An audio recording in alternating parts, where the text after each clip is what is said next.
Angkat batu itu. Matahari belum tinggi, tapi kalian sudah lambat. Tarik, jangan berhenti. Batu itu harus sampai sebelum matahari condong. Ya Tuhan, berapa lama lagi Engkau akan melepaskan kami dari perbudakan ini?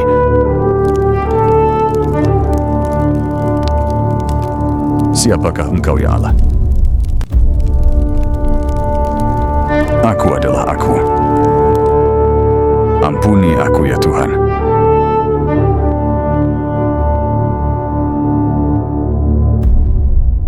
Aku diutus Tuhan untuk membawa bangsa ini keluar dari Mesir.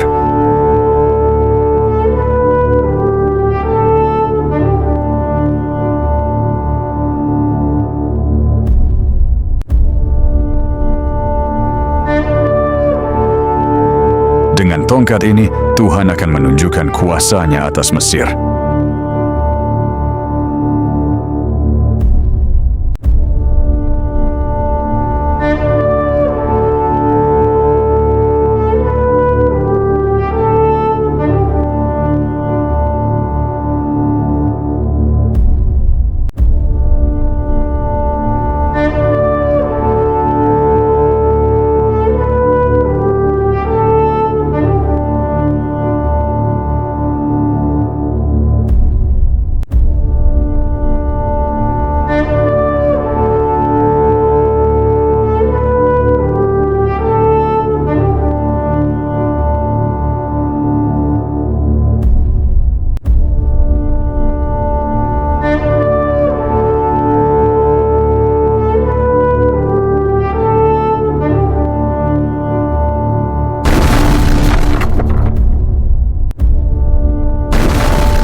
Pergilah, bawalah bangsa ini pergi dari Mesir, dan beribadahlah kepada Allahmu.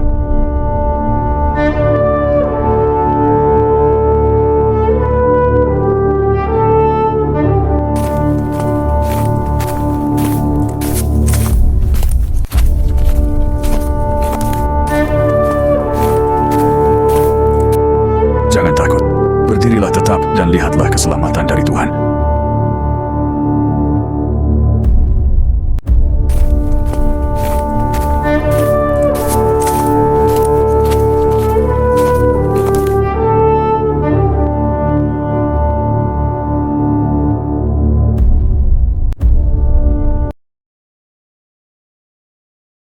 Di tanah Mesir, pagi tidak pernah membawa harapan. Ia hanya membawa pekerjaan yang sama, cambuk yang sama, perintah yang sama. Bangsa Israel bangun bukan karena mereka ingin memulai hari, tetapi karena mereka dipaksa untuk melanjutkan penderitaan yang belum selesai sejak kemarin. Tangan-tangan mereka pecah oleh lumpur dan jerami. Punggung mereka terbiasa membungkuk, bukan karena rendah hati, tetapi karena terlalu lama ditekan. Mereka membangun kota-kota bagi Firaun, namun tidak pernah memiliki rumah bagi diri mereka sendiri.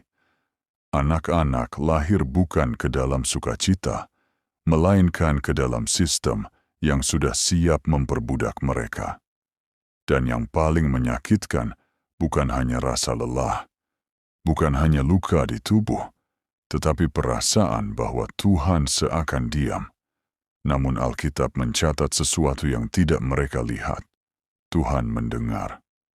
Teriakan mereka tidak berhenti di udara Mesir. Teriakan itu naik, menembus debu, menembus langit, sampai kepada Dia yang pernah berjanji kepada Abraham, Ishak, dan Yakub. Dan ketika Tuhan mulai bekerja, Ia tidak mulai dari Mesir.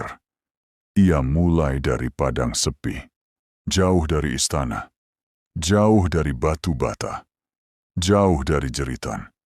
Di tanah Midian, seorang pria berjalan pelan mengikuti kawanan domba.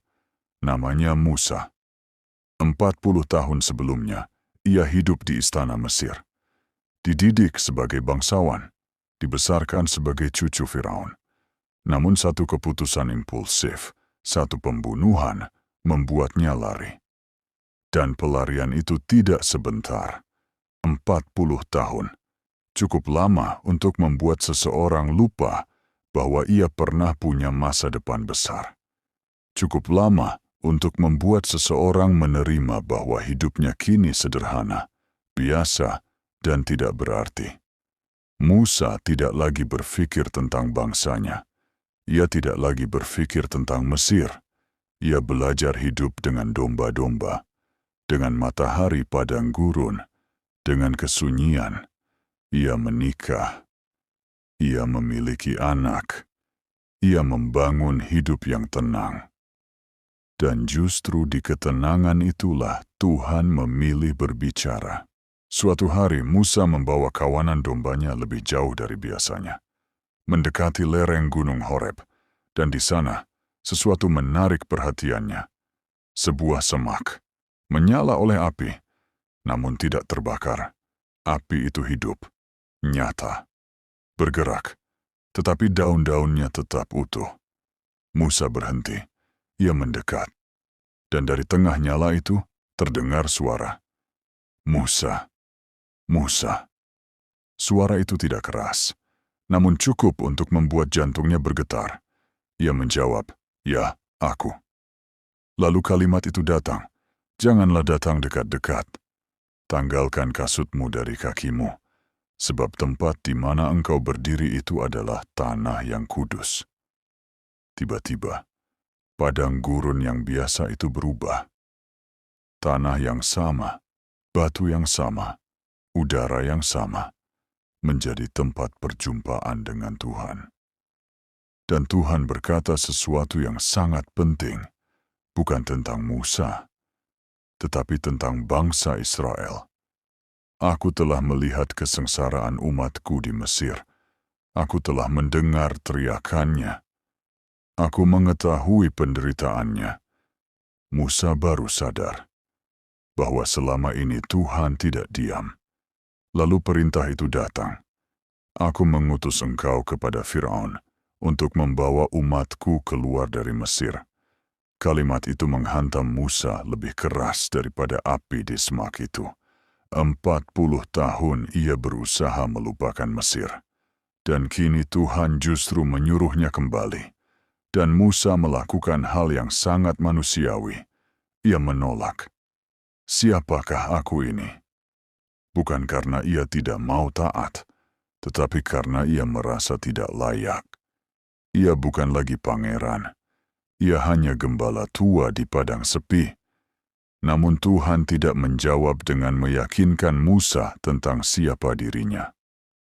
Tuhan menjawab dengan satu kalimat sederhana, "Aku akan menyertai engkau." Dan ternyata itu sudah cukup. Api di semak itu masih menyala. Padang gurun masih sunyi.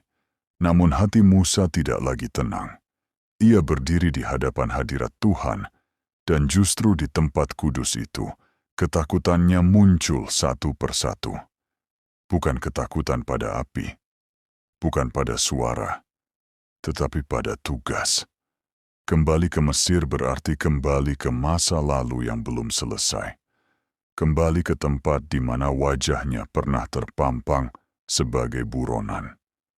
Kembali ke istana yang pernah ia tinggalkan dalam pelarian. Dan Musa mulai berbicara. Bukan untuk melawan Tuhan, tetapi untuk menunjukkan betapa kecil ia melihat dirinya sendiri. "Siapakah aku ini, sehingga aku yang akan menghadap Firaun dan membawa orang Israel keluar dari Mesir?" Pertanyaan itu jujur. Ia tidak melihat satupun alasan mengapa Tuhan memilihnya. Namun Tuhan tidak menjawab dengan daftar kelebihan Musa. Ia tidak mengingatkan Musa bahwa ia pernah dididik di istana.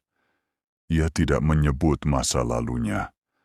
Tuhan hanya berkata, "Aku akan menyertai engkau." Seolah-olah Tuhan berkata, bukan tentang siapa Musa, tetapi tentang siapa yang berjalan bersamanya. Namun Musa belum selesai dengan keraguannya. Jika aku pergi kepada bangsa Israel dan berkata kepada mereka, "Tuhan nenek moyangmu mengutus aku," dan mereka bertanya kepadaku, "Siapa namanya?" Apa yang harus kujawab? Musa tidak hanya takut pada Firaun, ia takut pada bangsanya sendiri. Ia takut ditolak, ia takut tidak dipercaya. Dan disinilah Tuhan menyatakan sesuatu yang belum pernah dinyatakan dengan cara seperti itu sebelumnya. Aku adalah aku. Nama yang tidak bisa dibatasi oleh waktu. Nama yang tidak bergantung pada keadaan. Nama yang berdiri sendiri. Cukup dengan keberadaannya. Musa menerima itu. Namun hatinya masih mencari alasan lain. Bagaimana jika mereka tidak percaya kepadaku? Bagaimana jika mereka tidak mendengarkan aku? Tuhan tidak marah. Tuhan tidak membungkam Musa. Ia justru memberi tanda. Tongkat di tangan Musa menjadi ular. Tangan Musa menjadi kusta, lalu sembuh kembali. Air sungai bisa menjadi darah. Bukan untuk Firaun, tetapi untuk menguatkan Musa. Namun masih ada satu hal yang paling mengganggu Musa. Hal yang selama ini ia sembunyikan dalam diam. Aku ini tidak pandai bicara. Lidahku keluh. Inilah alasan yang paling pribadi. Paling manusiawi. Musa merasa tidak cakap, tidak fasih, tidak layak berbicara di hadapan raja. Dan untuk pertama kalinya, Alkitab mencatat sesuatu yang berbeda. Murka Tuhan bangkit terhadap Musa. Bukan karena Musa jahat, tetapi karena Musa terus melihat kelemahannya lebih besar daripada kuasa Tuhan. Lalu Tuhan berkata, "Bukankah ada Harun, orang Lewi itu saudaramu? Aku tahu, ia pandai bicara. Ia akan menjadi penyambung lidahmu." Di saat Musa merasa kekurangan, Tuhan tidak menghapus kelemahannya. Tuhan menyediakan seseorang untuk melengkapinya. Harun, saudara yang sudah lama ada dalam hidup Musa, namun baru sekarang menjadi bagian dari rencana besar Tuhan. Dan di situ Musa berhenti berdebat. Ia menerima. Bukan karena semua ketakutannya hilang, tetapi karena ia mulai percaya bahwa Tuhan benar-benar menyertainya. Api di semak itu tetap menyala, tetapi di hati Musa, sesuatu yang baru mulai menyala juga. Ketaatan. Padang di Midian terasa berbeda ketika Musa berjalan pulang. Langkahnya sama. Tongkat di tangannya sama. Namun hatinya tidak lagi sama. Ia bukan lagi sekadar gembala yang pulang ke tenda. Ia adalah seorang yang baru saja menerima tugas yang jauh lebih besar daripada hidupnya sendiri. Ia berpamitan kepada mertuanya, mengajak istri dan anaknya, dan mulai perjalanan kembali ke Mesir, tempat yang pernah ia tinggalkan dengan ketakutan. Tuhan bahkan menguatkannya di tengah jalan. Semua orang yang hendak membunuh engkau telah mati. Masa lalunya tidak lagi mengejarnya, namun masa depannya kini menunggunya dengan tantangan yang lebih besar. Di padang gurun, seseorang berjalan mendekat. Harun, saudara yang sudah lama tidak ia temui, saudara yang kini dipilih Tuhan untuk berjalan bersamanya. Mereka berpelukan di sunyi padang, tidak banyak kata. Namun mereka tahu, perjalanan ini bukan perjalanan biasa. Musa menceritakan semuanya, tentang api di semak, tentang suara Tuhan, tentang tanda-tanda ajaib, Dan untuk pertama kalinya, Musa tidak lagi memikul panggilan itu sendirian. Ketika mereka tiba di Mesir, mereka tidak langsung menuju istana. Mereka terlebih dahulu mengumpulkan para tua-tua bangsa Israel. Harun berbicara. Musa menunjukkan tanda-tanda. Tongkat menjadi ular, tangan menjadi kusta, lalu pulih kembali. Dan Alkitab mencatat sesuatu yang indah. Bangsa itu percaya. Ketika mereka mendengar bahwa Tuhan memperhatikan penderitaan mereka, mereka sujud menyembah. Harapan yang lama terkubur mulai muncul kembali. Namun mereka belum tahu bahwa jalan menuju kebebasan tidak akan langsung mudah. Musa dan Harun akhirnya berdiri di hadapan Firaun.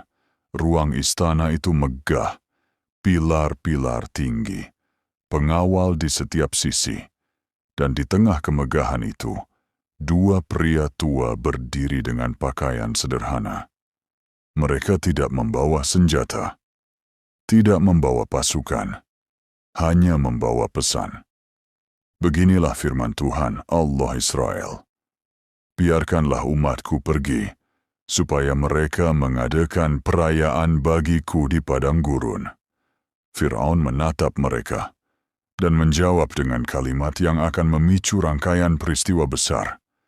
Siapakah Tuhan itu yang harus kudengarkan firman-Nya? Aku tidak mengenal Tuhan itu. Bukan sekadar penolakan, ini adalah tantangan terbuka. Firaun tidak hanya menolak Musa, ia menolak Tuhan yang mengutus Musa. Dan akibatnya langsung terasa, bukan kepada Firaun, tetapi kepada bangsa Israel. Perintah baru keluar, jerami tidak lagi disediakan, namun jumlah batu bata harus tetap sama. Beban kerja dilipat gandakan. Dan bangsa Israel mulai memandang Musa bukan sebagai pembebas, tetapi sebagai penyebab penderitaan mereka bertambah. Mereka berkata, "Kiranya Tuhan melihat dan menghakimi kamu. Kamu membuat kami dibenci Firaun." Musa yang baru saja dipenuhi keyakinan di padang gurun, kini kembali merasakan keraguan. Ia datang kepada Tuhan dan berkata, "Tuhan, mengapa Engkau mendatangkan malapetaka kepada bangsa ini? Mengapa Engkau mengutus aku?" Tuhan tidak menegur Musa. Ia hanya berkata, "Sekarang engkau akan melihat apa yang akan kulakukan kepada Firaun. Belum ada tulah, belum ada mujizat besar, namun panggung sudah disiapkan.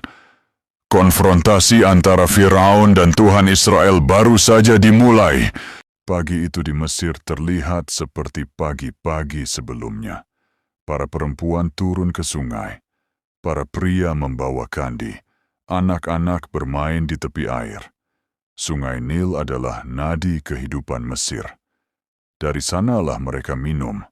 Dari sanalah ladang mereka hidup. Dari sanalah peradaban mereka berdiri.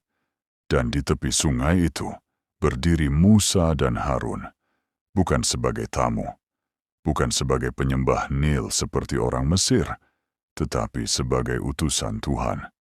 Tongkat diangkat, air dipukul, dan seketika itu juga sesuatu yang tidak pernah terjadi dalam sejarah Mesir terjadi. Air berubah menjadi darah, bukan di satu titik, bukan di satu aliran kecil. Seluruh sungai, seluruh kolam, seluruh bejana yang berisi air. Ikan-ikan mengapung mati. Bau busuk memenuhi udara. Orang-orang Mesir berlari mencari air yang bisa diminum. Sungai yang mereka sembah kini menjadi sumber kematian. Namun di istana, hati Firaun tidak berubah. Ia melihat, ia tahu. Namun ia memilih mengeraskan hatinya. 7 hari Mesir hidup tanpa air. 7 hari bau kematian menyelimuti negeri itu. Lalu datang tulah kedua. Tuhan tidak lagi menyentuh air. Kini ia menyentuh daratan. Kata-kata keluar dari sungai. Bukan ratusan. Bukan ribuan. tak terhitung. Mereka masuk ke rumah-rumah, ke kamar tidur, ke dapur, ke tempat makan, ke tempat istirahat. Orang Mesir tidak bisa duduk tanpa menyentuh katak. Tidak bisa tidur tanpa mendengar suaranya. Tidak bisa makan tanpa melihatnya melompat di sekitar mereka. Mesir yang selama ini tertib, kini kacau oleh makhluk kecil yang tidak bisa mereka kendalikan. Firaun mulai merasa terganggu. Ia memanggil Musa. Berdoalah kepada Tuhanmu, supaya katak-katak ini dijauhkan. Aku akan membiarkan bangsamu pergi. Musa berdoa. Katak-katak mati. Berserakan di jalan-jalan, ditumpuk di sudut-sudut kota, dan baunya jauh lebih menyengat daripada sebelumnya. Namun ketika keadaan kembali normal, hati Firaun kembali mengeras. Janji itu dilupakan. Dan Mesir belum tahu, ini baru permulaan. Mesir belum sempat pulih dari bau katak yang membusuk ketika Tuhan kembali berbicara. Bukan dengan suara, melainkan dengan peristiwa. Musa berdiri. Tongkat di tangannya terangkat. Ia tidak memukul sungai. Ia tidak menunjuk langit. Ia memukul tanah. Debu yang selama ini diinjak, debu yang menempel di kaki para budak, debu yang dianggap remeh, berubah menjadi nyamuk. Bukan dari air, bukan dari rawa, dari tanah itu sendiri. Nyamuk-nyamuk itu naik seperti kabut, menempel di kulit manusia, masuk ke rambut, masuk ke pakaian. Orang Mesir menggaruk tanpa henti. Tidak ada tempat untuk bersembunyi. Tidak ada ruang yang aman. Para ahli sihir istana mencoba menirunya, namun kali ini mereka gagal. Dan untuk pertama kalinya, mereka berkata kepada Firaun, "Ini adalah jari Allah."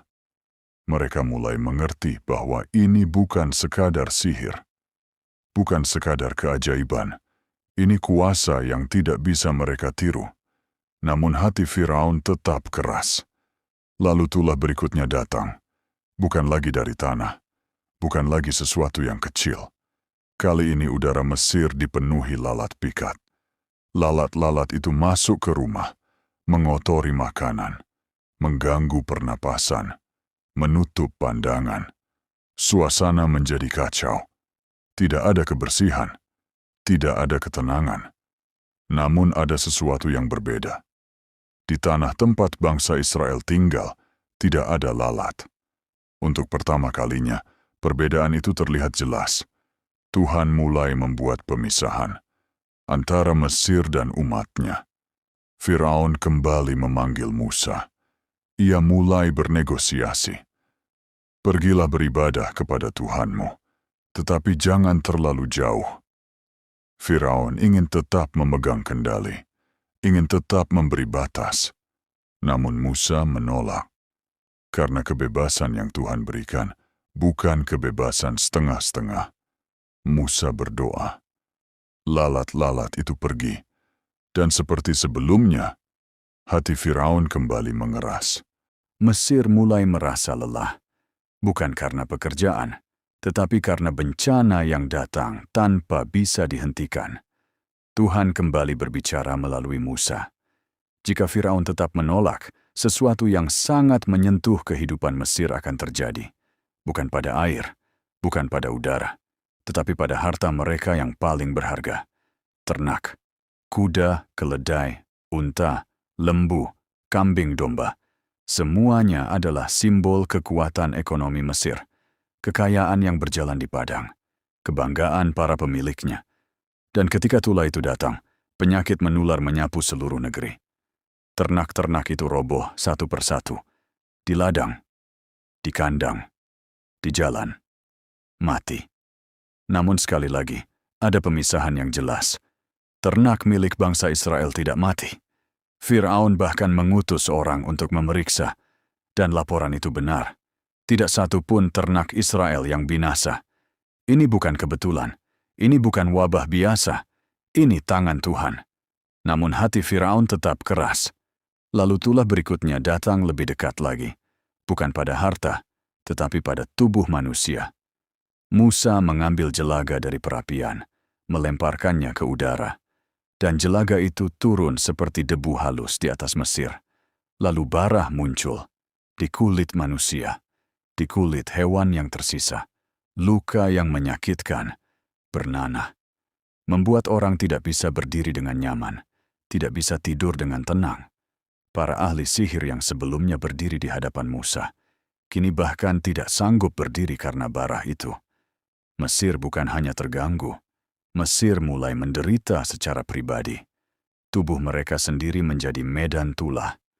Namun di tengah penderitaan itu, Firaun masih memilih untuk tidak tunduk.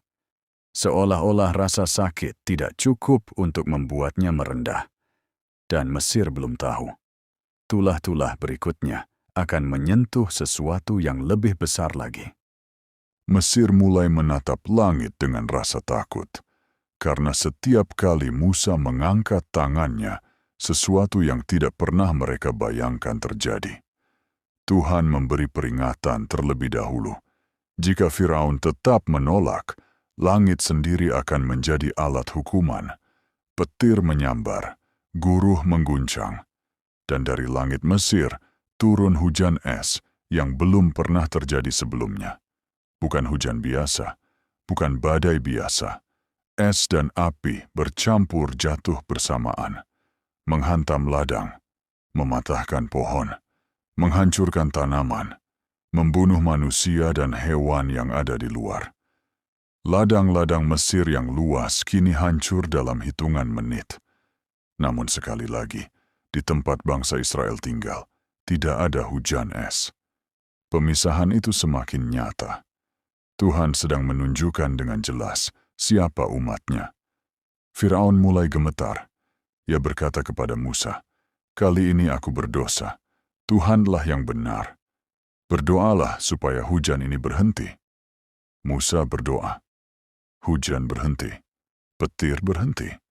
Dan ketika langit kembali cerah, hati Firaun kembali mengeras. Namun kehancuran belum selesai. Karena yang tersisa di ladang Mesir, yang selamat dari hujan es, akan dihabiskan oleh tulah berikutnya. Angin timur bertiup sepanjang hari, sepanjang malam, dan ketika pagi datang, belalang menutupi tanah. Mereka turun seperti awan hidup, menutupi pandangan, menutupi bumi. Apapun yang masih hijau, mereka makan. Apapun yang tersisa, mereka habiskan. Mesir kini benar-benar kosong dari hasil tanahnya.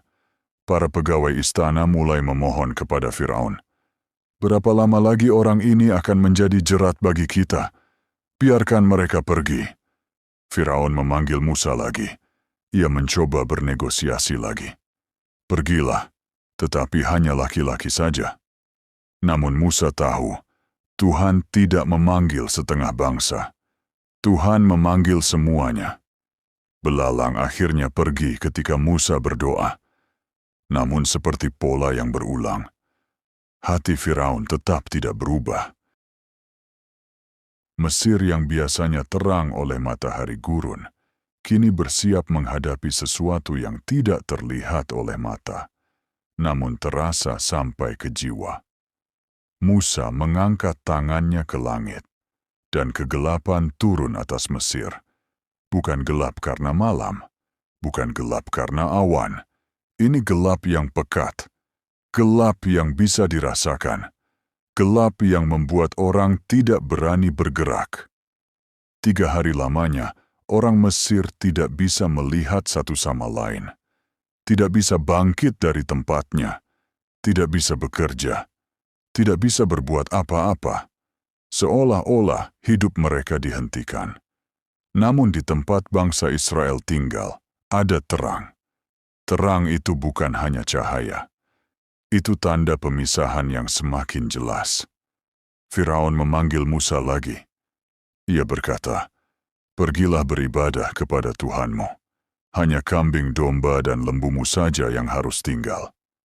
Firaun masih ingin memegang sesuatu. Masih ingin memberi syarat. Namun Musa menjawab tegas, "Kami tidak tahu dengan apa kami harus beribadah sebelum kami tiba di sana." Firaun marah.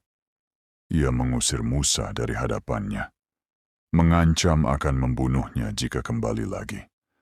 Dan Musa berkata dengan tenang, "Engkau benar, aku tidak akan melihat wajahmu lagi." Lalu datanglah peringatan terakhir, bukan kepada Firaun saja, tetapi kepada seluruh bangsa Israel. Malam itu akan berbeda dari semua malam. Setiap keluarga harus menyembelih seekor anak domba. Darahnya dioleskan pada ambang pintu. Dagingnya dimakan dengan tergesa-gesa. Dengan pakaian siap bepergian. Dengan roti yang tidak beragi. Bukan sebagai makan malam biasa, tetapi sebagai persiapan untuk keluar. Dan ketika tengah malam tiba, teriakan terdengar di seluruh Mesir. Dari istana sampai rumah budak. Anak sulung mati. Tidak ada rumah yang tidak berduka. Dan di tengah ratapan itu, Firaun memanggil Musa dan Harun pada malam hari. "Bangunlah, pergilah dari tengah-tengah bangsaku. Pergilah beribadah kepada Tuhanmu seperti yang kamu katakan." Kalimat itu akhirnya keluar dari mulut Firaun. Bukan karena ia mengerti Tuhan, tetapi karena ia tidak sanggup lagi menahan kuasanya. Malam itu, pintu-pintu rumah bangsa Israel yang bertanda darah tetap aman. Dan mereka tahu, pembebasan sudah dimulai. Malam itu belum benar-benar berakhir, namun suasana di Mesir sudah berubah. Ratapan masih terdengar dari banyak rumah. Tangis kehilangan masih menggema di lorong-lorong kota. Tetapi di tempat bangsa Israel tinggal, ada gerakan yang berbeda. Bukan ratapan, melainkan persiapan. Mereka makan dengan tergesa-gesa.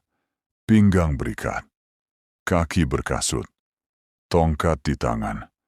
Roti yang mereka bawa bahkan belum sempat mengembang. Adonan itu dibungkus apa adanya, karena malam itu bukan malam untuk menunggu. Ini malam untuk pergi. 400 tahun lebih mereka hidup di tanah ini. 400 tahun lebih mereka bekerja tanpa upah yang layak. 400 tahun lebih mereka membangun tanpa memiliki. Dan kini, ketika waktu Tuhan tiba, mereka keluar bukan sebagai budak yang melarikan diri, melainkan sebagai bangsa yang dibebaskan. Sesuatu yang aneh terjadi. Orang-orang Mesir sendiri mendesak mereka pergi. Dengan wajah ketakutan, dengan hati yang gentar, mereka berkata, "Pergilah cepat, nanti kami semua mati." Dan bangsa Israel melakukan seperti yang telah Tuhan firmankan melalui Musa. Mereka meminta perhiasan perak, perhiasan emas, dan pakaian, bukan dengan paksaan, bukan dengan ancaman, tetapi orang Mesir memberikannya dengan tangan mereka sendiri. Seolah-olah Mesir sedang menyerahkan kembali upah yang selama ini tidak pernah dibayarkan. Seolah-olah Tuhan sedang memulihkan apa yang pernah dirampas dari umatnya. Mereka keluar membawa harta, membawa anak-anak, membawa orang tua, membawa ternak, membawa adonan roti yang belum jadi. Sebuah bangsa bergerak di tengah malam, bukan dalam kebingungan, tetapi dalam ketaatan. Dan untuk pertama kalinya sejak mereka menginjak tanah Mesir, mereka berjalan bukan karena diperintah oleh cambuk, melainkan karena dipimpin oleh janji Tuhan. Fajar mulai menyingsing ketika bangsa Israel bergerak meninggalkan perbatasan Mesir. Barisan mereka panjang, anak-anak digendong, orang tua dipapah, ternak berjalan pelan, debu tipis naik dari langkah ribuan kaki. Di depan mereka, Tuhan memimpin dengan tiang awan di siang hari. Sesuatu yang belum pernah mereka lihat sebelumnya. Tanda bahwa mereka tidak berjalan sendirian. Namun Tuhan tidak membawa mereka melalui jalan yang paling cepat. tidak melalui jalur yang biasa dipakai para pedagang. Tuhan membawa mereka berputar, menuju tempat yang aneh. Di depan mereka terbentang luas air, laut teberau. Di kiri dan kanan, padang yang sulit dilalui. Seolah-olah mereka diarahkan ke jalan buntu. Bangsa itu mulai bertanya-tanya, mengapa Tuhan membawa mereka ke sini? Dan sebelum pertanyaan itu terjawab, jawaban yang lain datang dari belakang. Debu tebal terlihat di kejauhan, bukan debu biasa, debu dari roda kereta perang. Firaun berubah pikiran. Ia menyesal telah membiarkan tenaga kerjanya pergi. Ia mengumpulkan pasukan terbaiknya, 600 kereta pilihan. Prajurit-prajurit terlatih. Mereka mengejar. Dan ketika bangsa Israel melihat itu, ketakutan menyapu hati mereka lebih cepat daripada angin gurun. Di depan, laut. Di belakang, tentara. Tidak ada jalan. Mereka berseru kepada Musa, "Apakah karena tidak ada kuburan di Mesir, maka engkau membawa kami untuk mati di padang gurun ini?" Semua mukjizat yang mereka lihat di Mesir seakan hilang dari ingatan. Ketakutan membuat mereka lupa. Musa berdiri di tengah kepanikan itu. Ia berkata dengan suara yang tidak keras, tetapi tegas, "Jangan takut. Berdirilah tetap dan lihatlah keselamatan dari Tuhan." Namun bahkan Musa belum tahu bagaimana caranya, karena di depannya air masih membentang luas, dan di belakangnya suara kereta perang semakin dekat. Malam turun perlahan di tepi laut teberau. Angin mulai bertiup. Bukan angin biasa. Angin yang panjang. Angin yang terus-menerus. Bangsa Israel berdiri dalam gelap, di antara ketakutan dan harapan yang belum mereka mengerti. Di belakang mereka, pasukan Mesir semakin dekat. Suara roda kereta terdengar di kejauhan. Dentang senjata memecah malam. Namun di antara kedua bangsa itu, Tuhan menempatkan sesuatu. Tiang awan yang tadinya memimpin di depan, kini berpindah ke belakang. Menjadi pemisah. Bagi Israel, itu terang. Bagi Mesir, itu gelap. Dua bangsa. Satu malam. Dua pengalaman yang berbeda. Lalu Tuhan berkata kepada Musa, "Angkatlah tanganmu ke atas laut." Musa mengangkat tongkatnya. Bukan dengan teriakan, bukan dengan kepanikan, hanya dengan ketaatan. Dan angin timur bertiup sepanjang malam. Terus, tanpa henti, air mulai bergerak. Bukan seperti ombak, tetapi seperti sesuatu yang ditarik mundur. Perlahan, laut itu terbelah. Air berdiri seperti tembok di kiri dan kanan. Dasar laut yang biasanya tersembunyi, kini menjadi jalan kering. Sebuah jalan yang tidak pernah ada sebelumnya. Musa melangkah lebih dulu, lalu bangsa itu mengikutinya. Anak-anak berjalan di antara dinding air. Orang tua melangkah di tanah yang kering. Ternak-ternak melewati jalur yang mustahil itu. Tidak ada yang berbicara. Tidak ada yang berteriak, karena mereka tahu mereka sedang berjalan di dalam mujizat. Di kiri mereka, air yang bisa menelan. Di kanan mereka, air yang bisa menghancurkan. Namun di tengah, ada jalan. Dan jalan itu dibuat oleh Tuhan.